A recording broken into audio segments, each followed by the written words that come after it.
Hi, guys. Welcome back to the Quiet Voice, a Big Impact podcast. I'm very happy to be here with my good friend, Ali Rose. And um, we've been online friends for many, many years. And what's interesting about how we came about to this connection here is that at the beginning of the year, Ali had asked me, like, why I hadn't done my podcast in a while. And I thought about it. I was like, well, I guess because caregiving for my mom, it's just been the priority. And so she's like, okay, I was just wondering. And then that was it.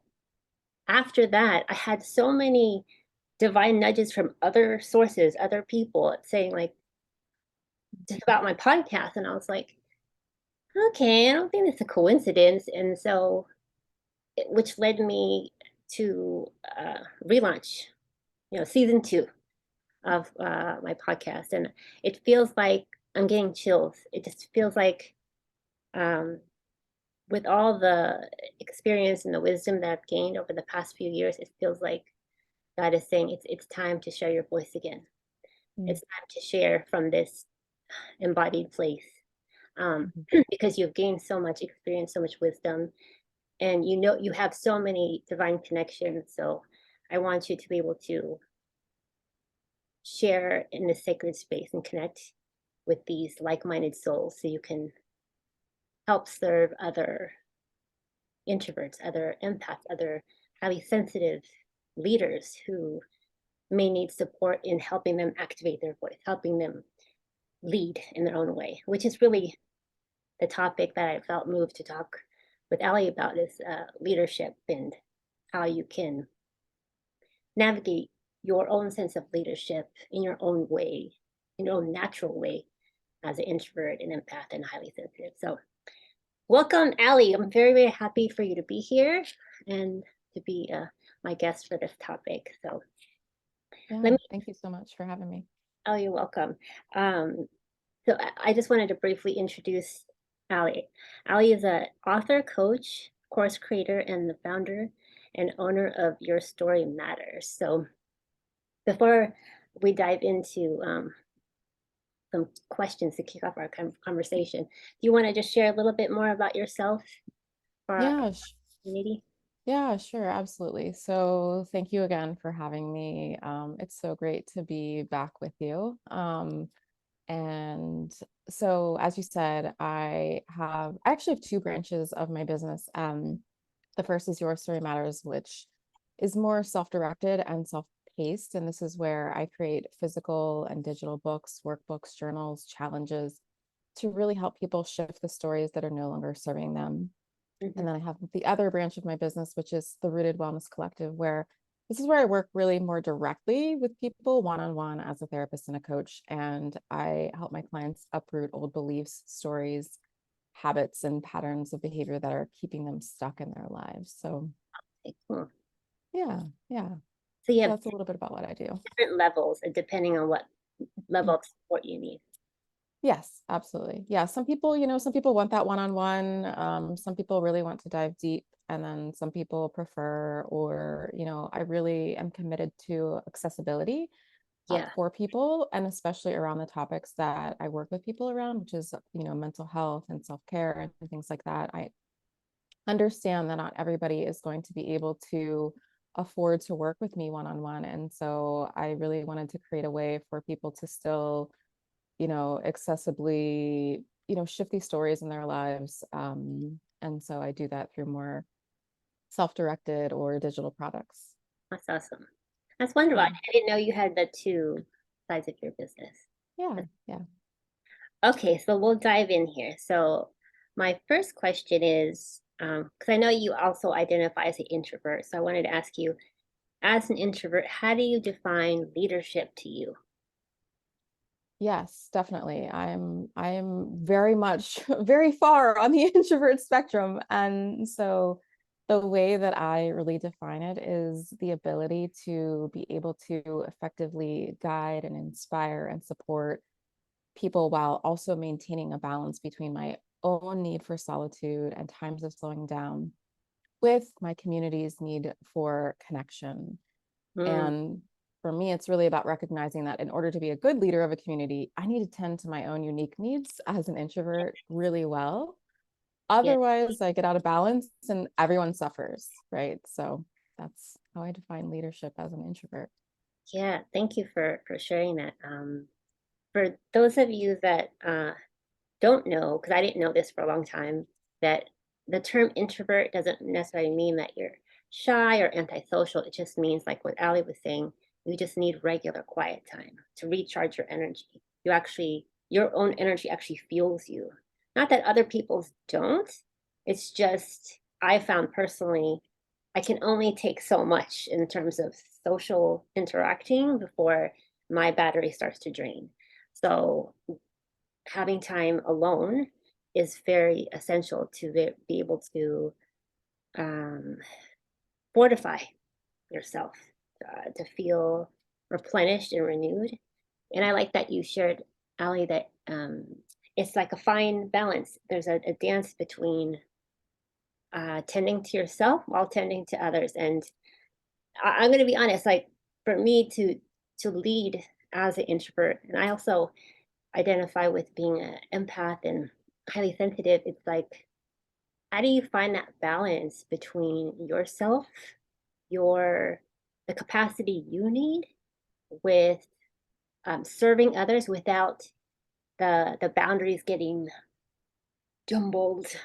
Because I know for me as a uh, recovering people pleaser, it's like, oh, I can feel so much because I'm sensitive, but I would mm, mix up feeling so much with caring. Well, if I feel so much and I absorb so much, then that must mean that's how much I care. I have to show people how much I care. And that actually drained me for so long. And I didn't realize it because I thought, well, what is why is this not working for me? And I identified more deeply that below the surface, it was like I thinking I had to sacrifice myself in order to show love. And so I wanted to share that with our audience because like to lead yourself, what I've personally found is like is loving yourself and preserving yourself first and foremost, and that's not selfish. That's actually you embodying your own sense of self-worth, self-empowerment, is the foundation you need in order to help activate that sense of empowerment in someone else. Because I thought I had to like give so much, overgive, and then also carry people. So it was Mhm. just very off balance. So that's why I feel like this conversation was important to talk about, to find that balance of even though you may feel so much, that doesn't mean you have to overgive. You can Mhm. just stand in your power and um, allow other people's power to be activated within themselves. Do you find that with like, especially like your private clients, like helping them find that balance in terms of boundaries? Yeah, I mean, I have to be honest, the reason why I feel so strongly about it is because over the years, you know, I have gotten to a place of burnout several times in my career. And I I go from, or I had in the past gone from like all in 150%, really what you were saying, carrying people, kind of disregarding Mhm. my own self, Yeah. and but feeling really like you get validated by when you're helping people and by when you're changing lives and doing all this stuff. But then and then I would go to zero. I would be like, I'm done, right? And I have quit jobs where I have been like, I'm completely tapped out and I'm done. And I would get a job that was completely unrelated to helping, like the helping profession in any way, because I needed that time and that space to recharge. And I will never forget, I made myself the promise. I said, I was entering back into the therapy world, and I said, if I'm going to do this, I need to find a way to have better boundaries. Hmm. And it was also like a prayer as well, because I felt like I needed God to help me to understand Yes. what those boundaries looked like. And for me, what I anchored into in that season that has served me so well, and I haven't had to take, I haven't done the all or nothing, is that I recognize that, especially with my one-on-one clients, is that I am with them for the set amount of time that I am with them face to face. After that, I release them and give them back to God and themselves. And the most important thing that I can do is show up fully 100% in that moment that I'm with them. They don't need me to show up for them fully 100% after, Yeah, after I've left meeting with them, right? That takes away their agency, that takes yeah, away room for, like I said, the divine to move in their life, and like my trust that there's something bigger carrying them. Like I'm not the person carrying them. Like right, God is carrying them, right? right. And they are also carrying themselves in some Yeah. ways, Oh, right? chills again. Um, I just wanted to touch on what you just said about we get validation from that. Yeah. Can we, like dive deeper in that? Because it took me a long time to recognize like why do I continue to be in this pattern? I'm continually exhausted and like you said, burnt out. And it's like, what am I'm obviously doing this because it serves me for something, right? Yeah. And so I had to recognize personally that, oh, even though this was painful to identify, it was like there was like a foundation in me that's like my self-worth is based on helping. My self-worth is based on pleasing. My self-worth is based on seeing a positive result. And so what God showed me was that's all good because we are all meant to support one another. However, I never meant relationships to be in this way where you are depleted, where it's unbalanced. Mhm. So he showed me like there has to be a deeply rooted foundation in your own self worth that is beyond any action that you take, no matter what you look like, no matter what you produce. There has to be a sense of self love, self appreciation for you beyond that. There has Mhm. to. And even though at the time, I was like, well, I don't even know how to do that because I'm obviously doing this because this is what I know.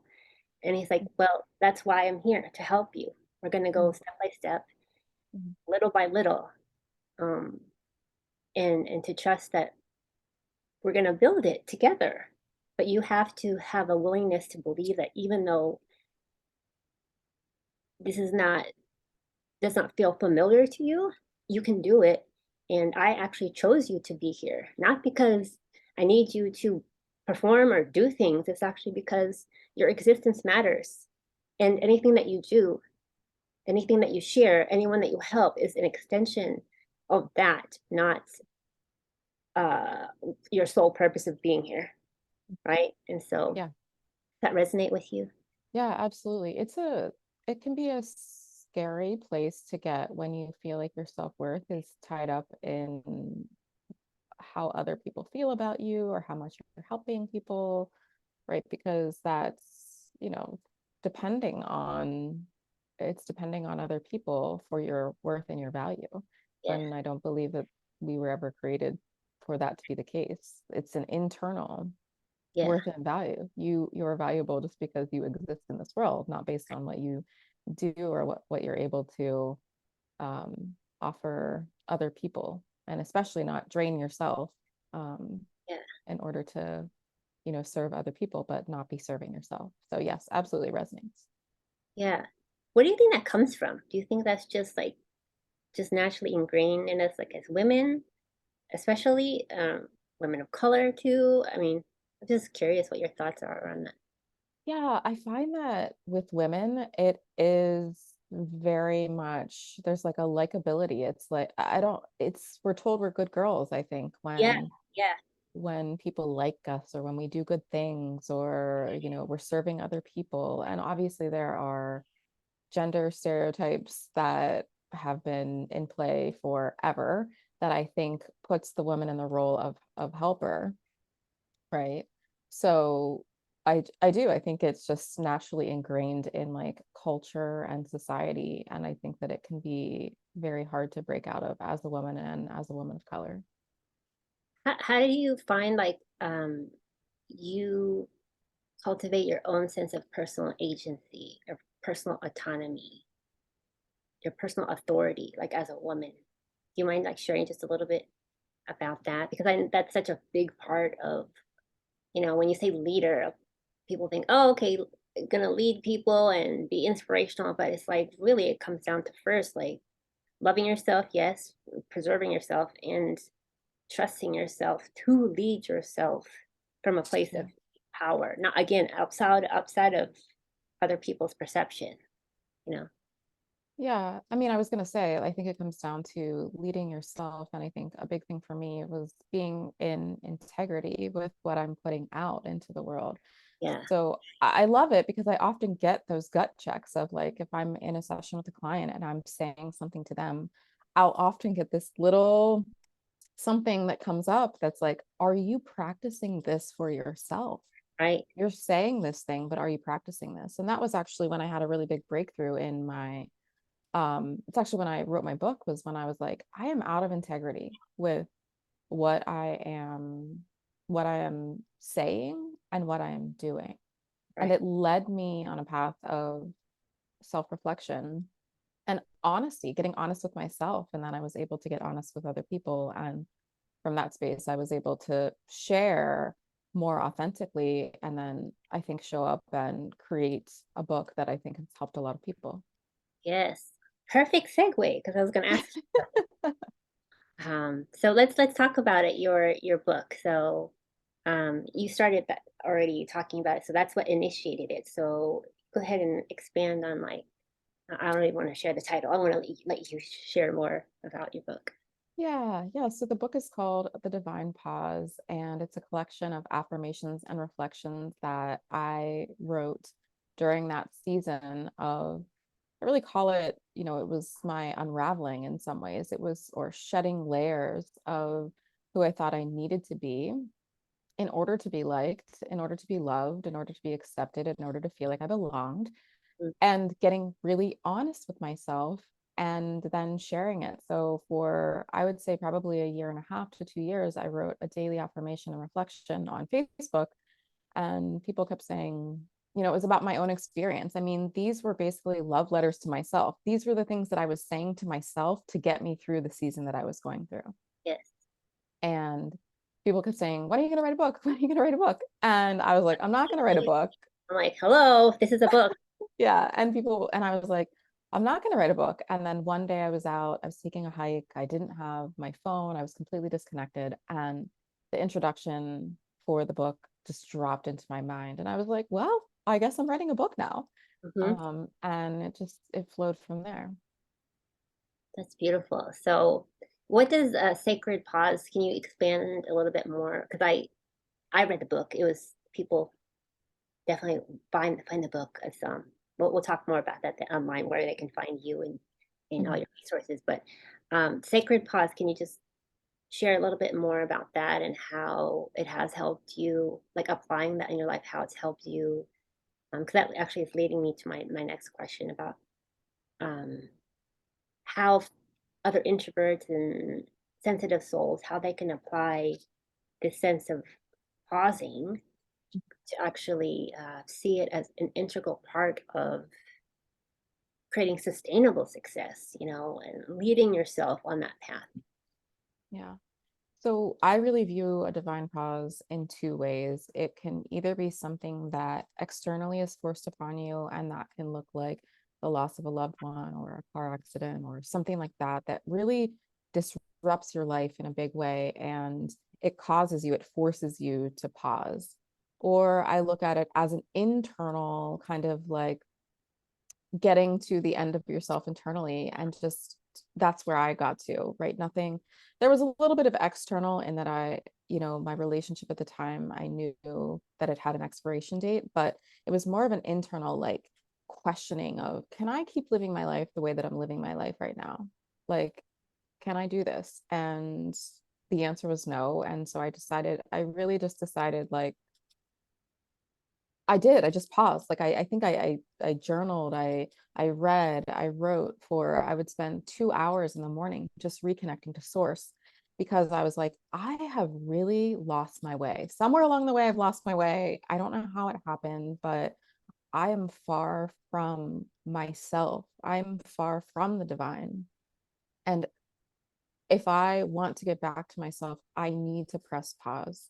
And so the hope is, I think that when those things happen, is that you're able to cultivate a daily divine pause or a weekly or a practice somewhat regularly to tap back into source so that you don't get to the space where you're like, wow, my boat has drifted so far away from shore that like I don't even know where I am anymore, right? It's like you're constantly tapping into the divine, tapping into source to say like and questioning like where am I and am I in alignment with who you've called me to be?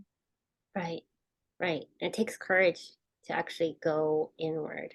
But I feel that that's how us, especially as introverts and sensitive souls, it's like we naturally have that capacity to hold a lot of our inner world is so deep that we can hold it. It's just sometimes it's scary to actually go in there and really, because we're sometimes afraid of what we'll find. But I find that um, we have that capacity, to be able to uh, look at what we need, look at what needs tending to, and to trust in your own natural way of getting there, right? That's just trusting in, when you say sacred pause, it also makes me think of like in my journey, um, there have been many moments where I have had to slow down, even though like my old way of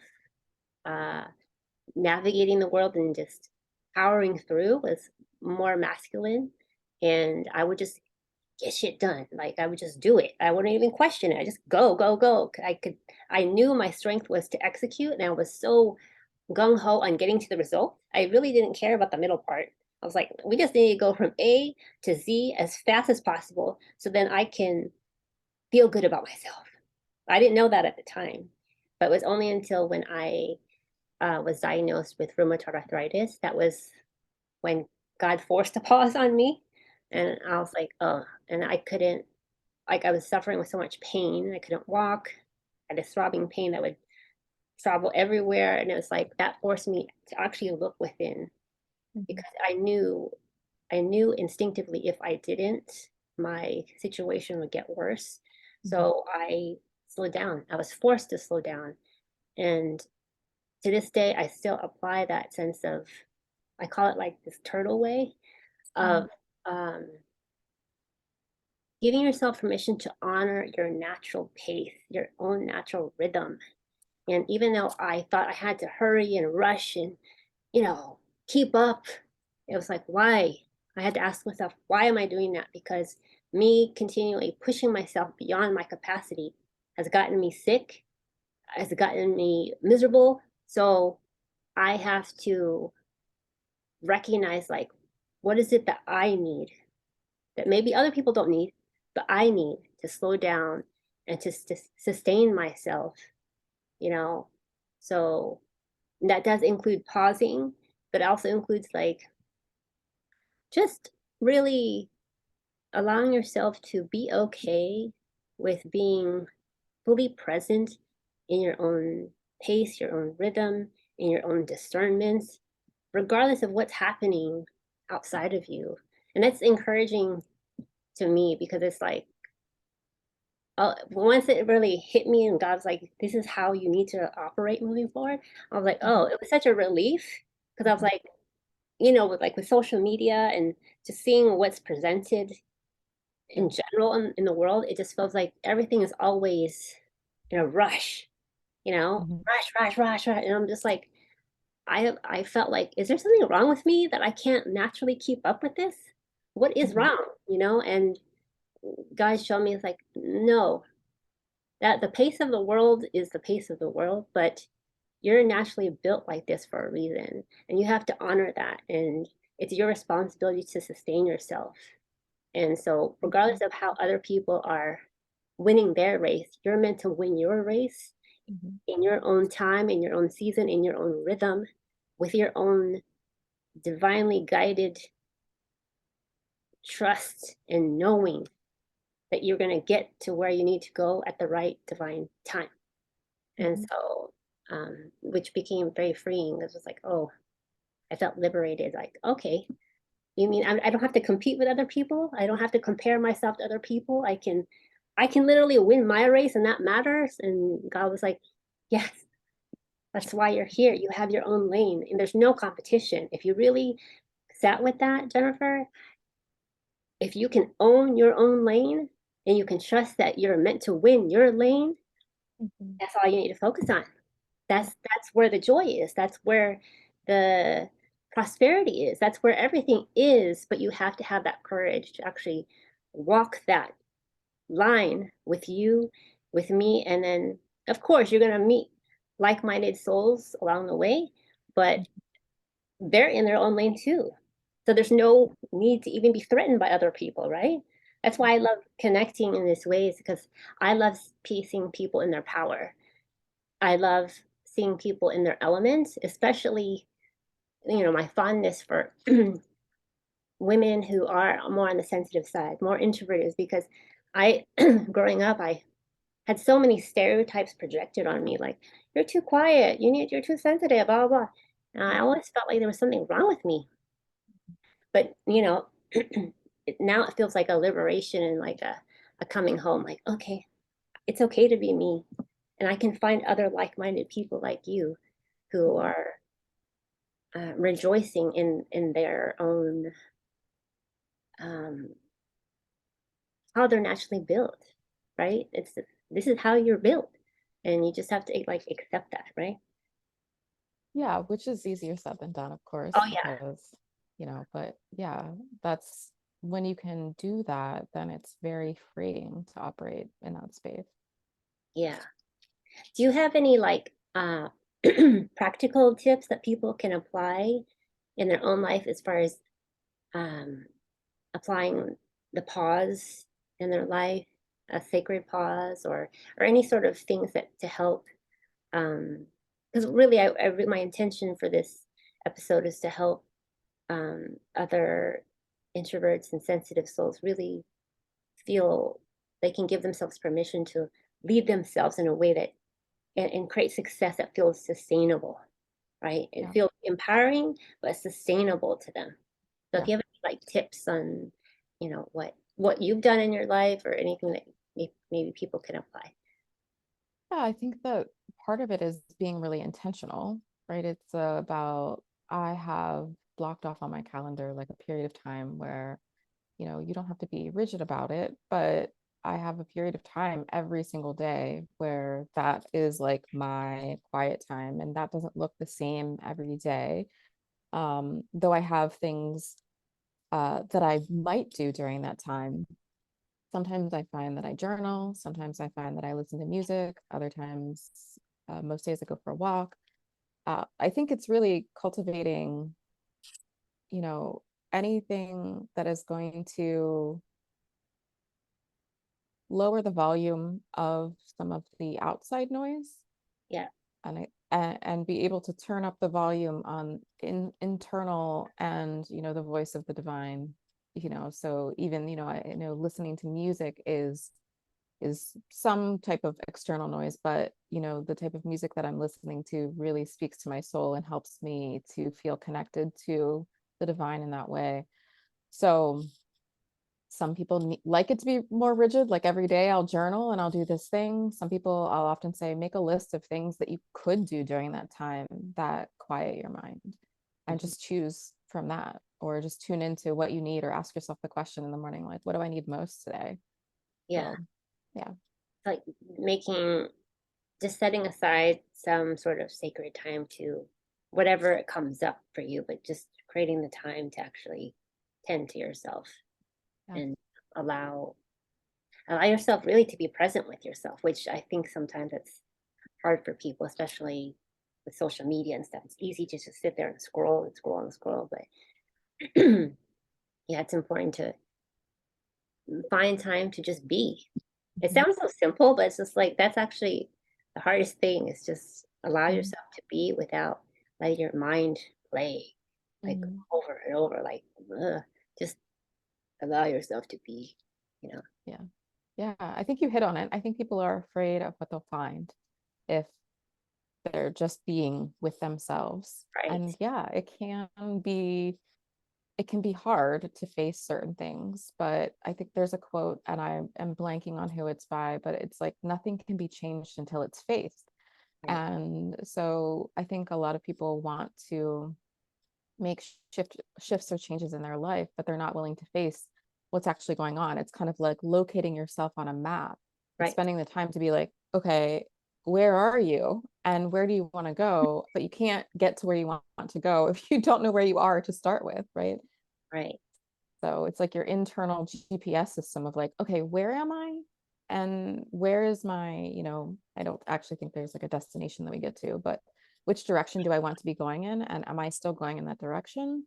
Yeah, But I can't know if I'm still going in that direction if I don't know where I am currently. Right. yeah. Was there what's coming up for me right now is there something in particular that you did in that moment in that season when you're like where you found yourself on the map when you're like, okay, I obviously am lost. So how Mhm. can I find myself on this map so I can actually get to where I'm going? Yeah, it's actually a practice that I do with all of my clients now, which is I call it the life assessment. And it wasn't that fancy when I was doing it for myself, but essentially it's like, okay, looking at all of the areas of my life and looking at what is going well right now, what feels really challenging right now. And if I was living my best and most ideal life, what would that look like in this area of my life? And Mm, what that helped me to do was in some areas, I realized I was actually closer to where I wanted to be than I was giving myself credit for. So that led me to be able to acknowledge myself for the work that I had done in that area. yeah, In other areas, it required me to take radical responsibility for what and be honest, like, okay, this is really challenging and I'm pretty far off from where I want to be. And like, this is not about blaming anyone else for why I'm not where I want to be. This is about because you can't control, like, you can only control what you do. You can't right, control external circumstances. So I had to say, okay, this feels challenging. I'm way off from where I want to be or what this would look like my most ideal life. What do I need to change in order to start at least pointing the car in the direction of going that way? And what right, am I doing that is causing me to drive in the absolute opposite direction from that?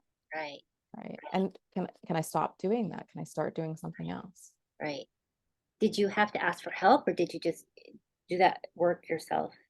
I did a lot of the work myself. Like I said, I often laugh and think, did I even work during that period? But I did. But I spent, like I said, like I spent 2 hours in the morning doing a lot of journaling, and internal work. But I think one of the big areas for me was finances. And it was recognizing that that was an area where I think I put my head in the sand because I was just like, it'll all work out, or I don't really want to pay attention to it, or I think a lot of us have like money shame or, money stories that we've grown up with. I was like, okay, money is like having a relationship with anything else in life. If I don't spend time with it, then I'm not going to have a great relationship with my money. So me like not looking at the statements, me not understanding like the ins and outs of my money, like my relationship with it is not going to get better. And during that time, I hired a financial coach to work with me for 6 months.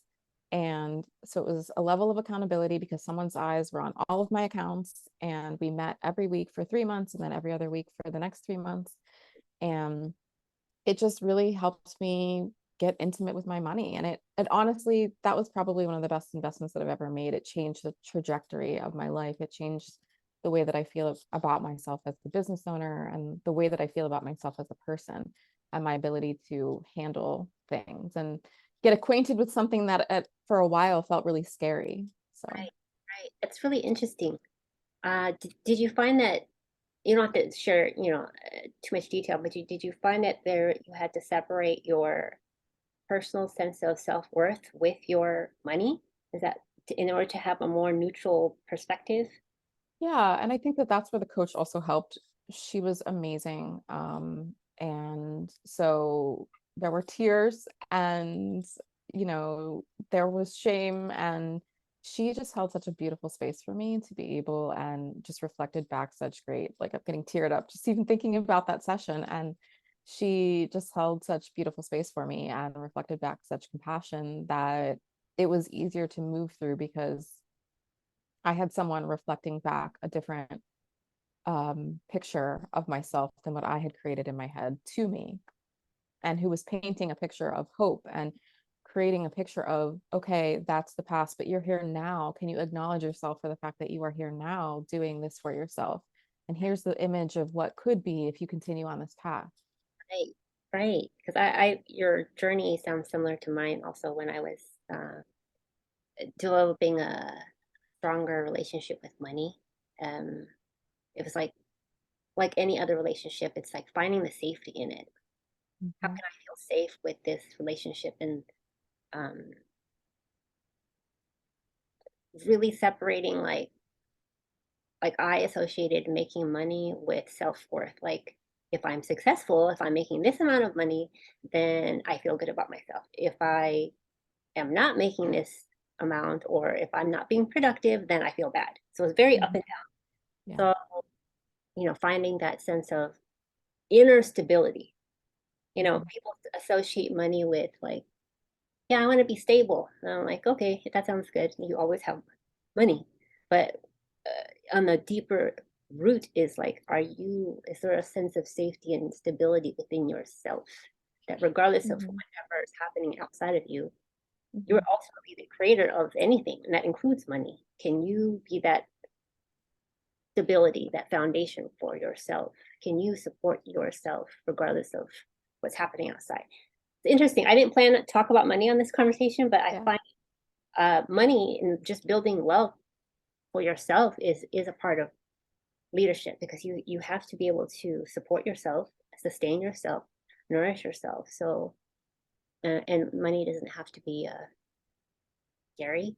It's actually meant to. I can't remember who I heard this from, but money is really meant to support you and love you, and money wants to fund your dreams. I can't remember where I read that. Mhm, But money wants to yeah. actually fund your dream. And when I first heard that, I was like, what? What? Because my what money felt like for so long felt heavy, felt like oppressive. Mhm, It felt like, I have to do it. Like, mhm, and asking God to help me feel like lighter around it in all areas of my life, but especially with like producing. Like, what is that about? Like, mhm, it's not your whole reason of being. Your being mhm, is your being, right? mhm, Your being is why you're here. What you produce, what you create, whatever money comes through you, it's just a mhm, part of your state of existence. You're circulating money. mhm, As you expand, when you spend money, that's a form of like circulating money. As you expand, you can give money and money can comes back. So um yeah, it's wild how I don't know, it's like how deep things really are because it's easy. I know for me, I was like, I'd rather just stay on the surface because on the surface, I can just control that conversation, that narrative. But God's like, well, yeah, you can stay there for a while, but eventually we need to go deeper and go deeper and deeper. And so mhm, that's why I feel like as introverts, empaths, highly sensitives, we have the capacity to do it, to hold mhm, it. Not that everyone does, but I just find that we have a natural capacity to hold a lot. So it's really about holding what is ours, honoring people where they are, and having a healthy relationship with the people and the circumstance and the money, everything is just having that safe, sacred space for you in relation to everything else. So, absolutely. yeah. So, thank you so much for this conversation. I've really enjoyed it. Where can people find you and how can they connect with you and find your book? So, Yeah, so my book is on Amazon. It's The Divine Pause by Ali Rose. And the best way to probably enter my world is to sign up for my daily affirmation and reflection. And every day, 365 days a year, I send one out, and that is at thedivinepause.com. People can sign up for it there. Awesome. That's wonderful. So is there anything else you would like to share before we go? Any um, takeaways or any thoughts that you'd like to share with our audience before we go? Oh gosh. I mean, I know that you and I could probably talk for another hour. But just thank you for having me. And I just feel like um encouraging people who are introverts and empaths and highly sensitive to take the leap in honoring yourself. It might feel scary Yeah. to do that, but I promise you that on the other side of that, you will see it will be far greater than what you could have ever imagined or expected it to be. Yeah. So, yeah, so do it. Honor yourself, honor who you've been created to be. Like, God didn't make a mistake when he created us the way that we are. Oh, So, honor that. yes. I'm getting chills as you said. Definitely, I totally agree with what Ali said. Like trust in there's a capacity within you that is beyond maybe what you initially see or feel, but it really amazes me just like how limitless our capacity is. So it's like Ali said, have the courage to actually go there little by little. Yes. Take sacred pauses, go your total way, but just little by little allow yourself, grant yourself the opportunity to experience who you are in this lifetime. That's like Mhm. my prayer for myself and everyone. Is just like that's why we're here, to walk each other home, to help each other not only see glimpses of who we are, but actually hold that for each other, hold that light, Mhm. while we're here. So Yeah, what a absolutely. beautiful way to end the conversation. Thank you so much. Yeah, absolutely. And I will talk with you soon. And thanks, guys, for joining us on this wonderful episode. We'll see you on the next one. Bye.